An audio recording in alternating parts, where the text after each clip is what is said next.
Back here at Mount Panorama. Field being settled at the moment now for round 11 of the Australian Sports Sedan Championship at Mount Panorama. Fantastic looking field, Gary, and you've got the top 10. Sure is, Michael, and some hot cars in this, and the #1 man on the grid is Des Walker. Yep. I'll do it again.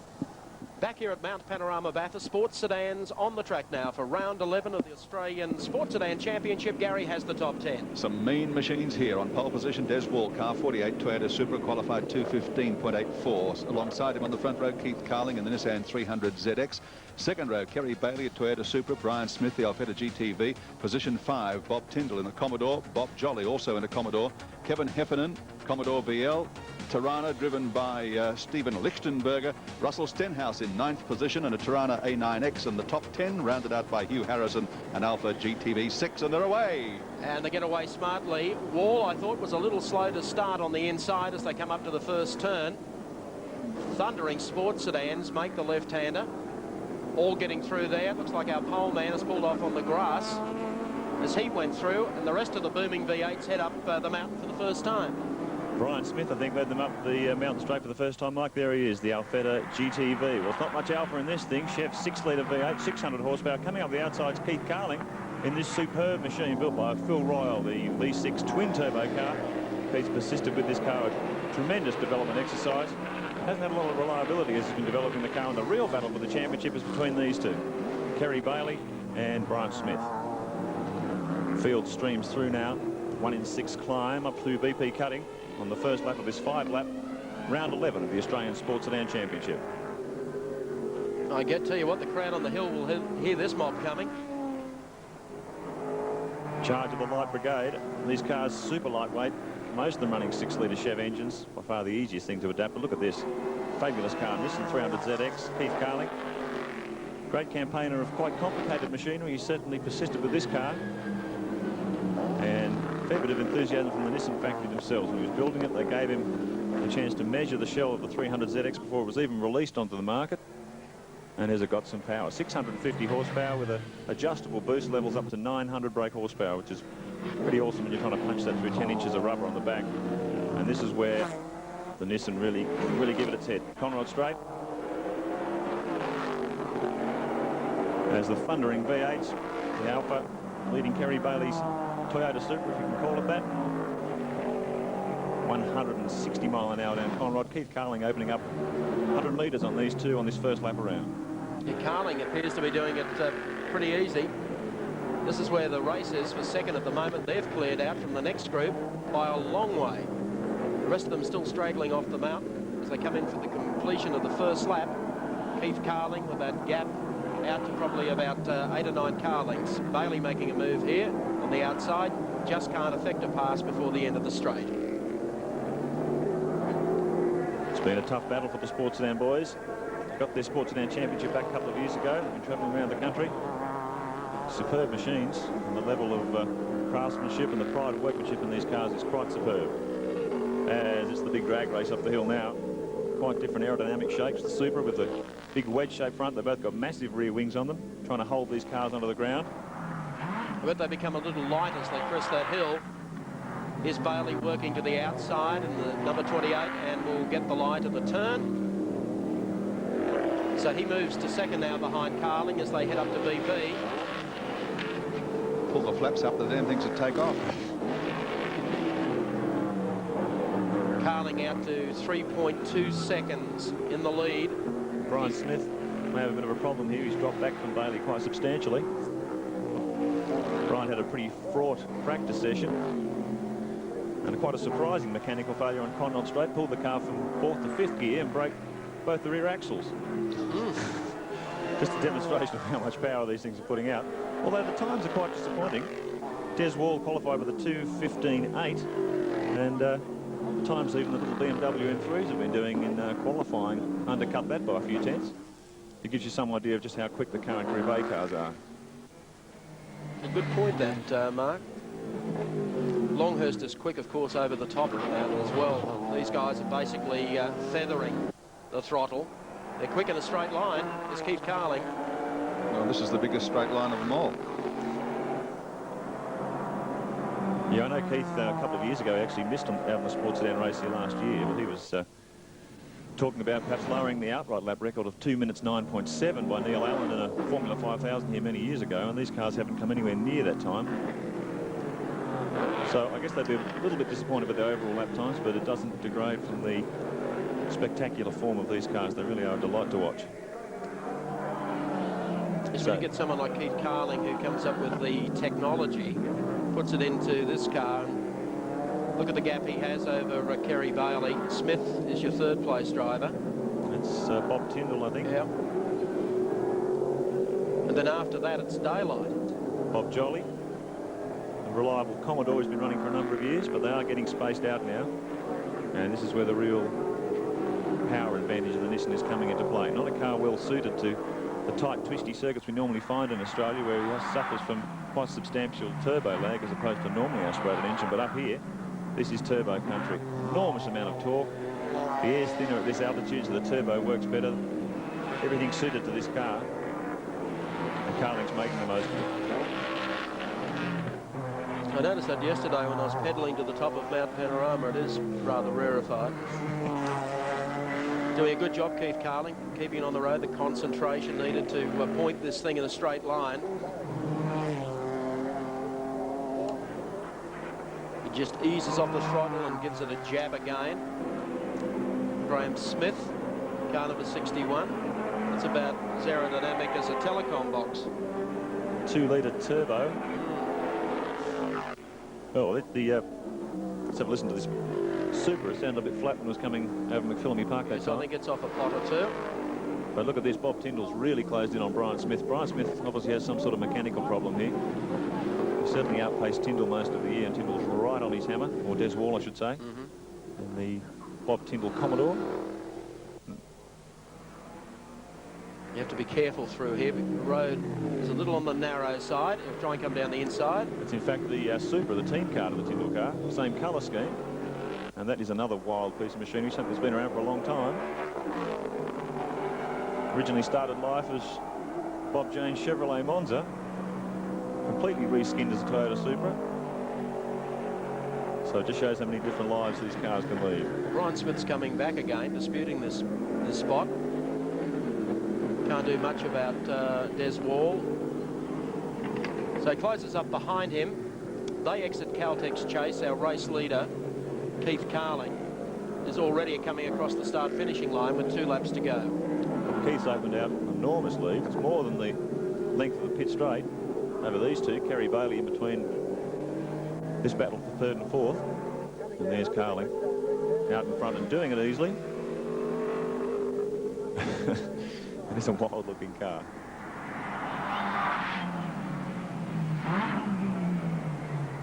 Looks like a big banana.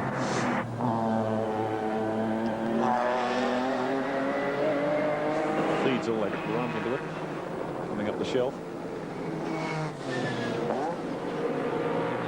Not an easy car to drive. Aerodynamically, it's pretty trick mark. Yeah, he's got every got the aerodynamic splitter off the front of the spoiler, this massive rear wing, all adjustable, of course. The sports sedans are restricted to a 10-inch rear tyre, and when they're trying to put that amount of power through them, this rear wing really comes into play.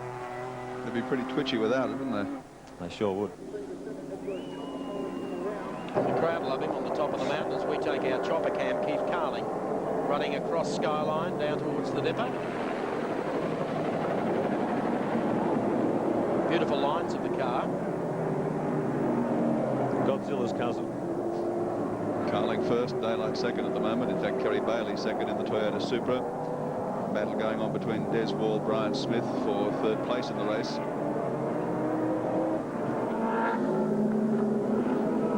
Well, a few back markers. Very varied grid in the Sports Sedan Championship round here today. Huge grid as well, 50 cars. Of every conceivable type, and some that were never conceived.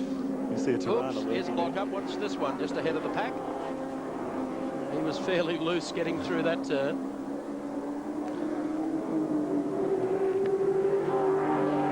Carling coming beneath the Bridgestone Bridge. He'll take the 1 lap to go board this time around. round 11 of the Australian Sports Sedan Championship from Mount Panorama, Bathurst. Carling has absolutely spread eagled the field. Sprinting away, it appears, by seconds a lap as he heads up the hill in the last time around. Kerry Bailey's just passed us. It's out to 13 seconds. Massive lead in the 5 lap gap, isn't it? Over 5. With a category that supposedly should be close together. Just look at the numbers some of these faster cars are putting on the slower boys.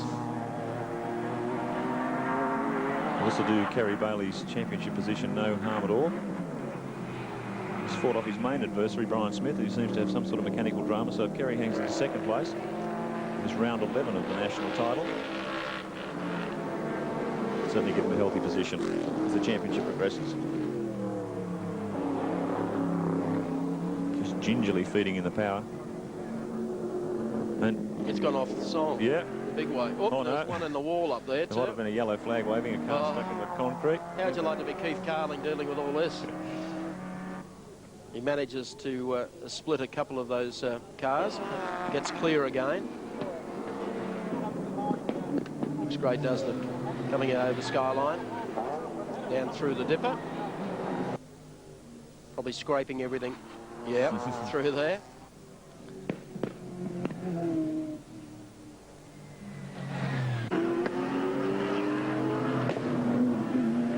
I think that gap may have opened even more, Mark. The exit to Forest Elbow, Keith Carling in no danger of losing this. Yes, you wouldn't want to touch a car with that speed difference on Conrod Straight. Let's have a look at the replay here. Des Wall, car number 47 it was, who got around, got a crunch. And the poor guy who backed off got one from behind as well. Paul Barrett, the Mazda RX-7. No longer is it aerodynamically sound. Pity, really.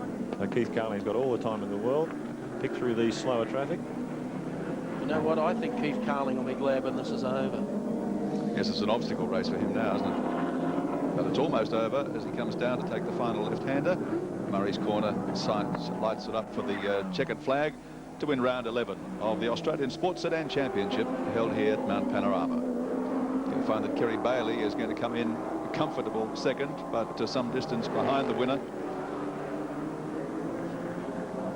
And third place, still a scrap between Brian Smith and Des Wall. Won't be determined for a few seconds yet until they reach the checkered flag. It'll be car 48, Des Wall, in fact, in front there as they come round. So he's taken that third spot. Let's confirm those placings for you on our Caltex race score. The win going to Keith Carling, a great drive to him. Kerry Bailey finishing in second place, and Des Wall in car number 48 finishes in third. Well,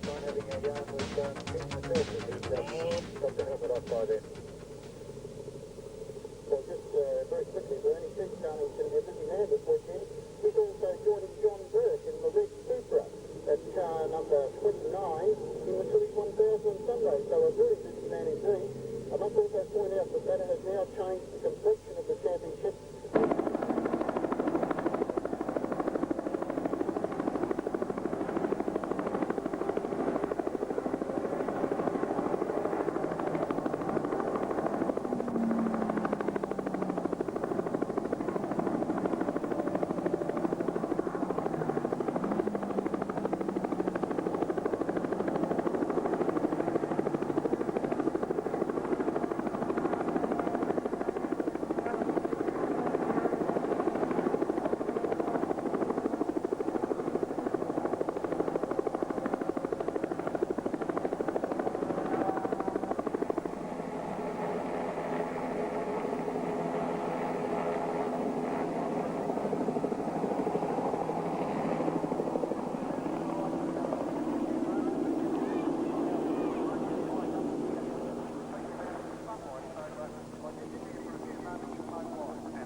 Then Kerry Bailey in the Super. Brian Smith out of position 4 and Bob Tyndall from 5.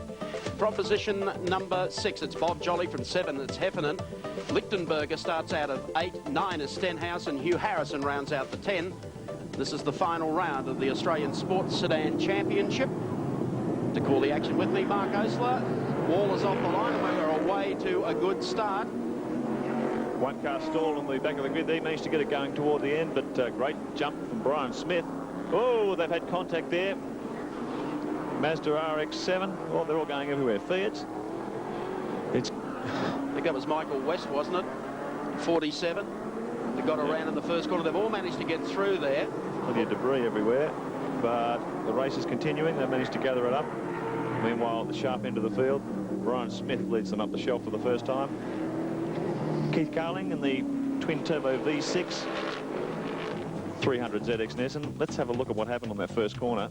And the RX-7 twisted around, just scraped the inside of the Monaro there, and then all hell broke loose. Guys heading off on the grass on both directions. Yeah, plenty of variety here. Keith Carling with the twin-turbo V6 Nissan 300 ZX. And these 3 other cars were running 6-litre Chev V8s. Awesome power outputs, in excess of 650 from the Chevs. And I believe Keith can screw up the boost level on his car for about 900. He's probably done it there. Rockets past Brian Smith. And the beautifully built Alfetta. So, Carling takes control, using all the power advantage of that Nissan on the long Conrod straight. Coming down to Caltech's chase. Carling through to take the lead. I don't think they're going to be able to mount a challenge. I don't think there's anyone in the front running 6 that can mount a challenge on Carling. That flag's in the shade. I wonder if that's a black flag. Who's that being held up to? Look more green than black. But we have a little challenge going on here for the lead. Now this is a real battle of technology here. Twin-turbo V6 power versus 6-litre Chev. Kerry Bailey's Supra. It sounded a bit rough when it came past us there. Tucking under the wing, or trying to tuck under the wing of the 300 ZX. Get some sort of tow along these extremely fast straights. I believe this yellow car here, the Nissan, has topped 300 kilometres an hour down Conrod yesterday. The Just gives you an idea of the ultimate potential of these cars. They haven't got four-wheel drive. They've got massive wings which push them down onto the tarmac. They're restricted 10-inch wide tyres, and trying to get this sort of power through a 10-inch tyre is pretty difficult without these big wings. I'll tell you what, in the opening lap of the race, it didn't look like a combo that could lay a glove on Keith Carling. No, Kerry Bailey's come back at him. It's only a 5-lapper, but 5 laps around here's a pretty long and stressful race. And so Bailey goes deeper under brakes as they come down the side of the mountain. Really close on him now. The race within a race would seem to be over. Brian Smith, the only guy who could challenge Kerry Bailey here in second place for the Australian Sports Sedan Championship, has dropped well back. So Kerry Bailey in the box seat if he doesn't do anything silly. Now see if Bailey can sit in behind Carling and get a tow down the straight. They are really wild looking.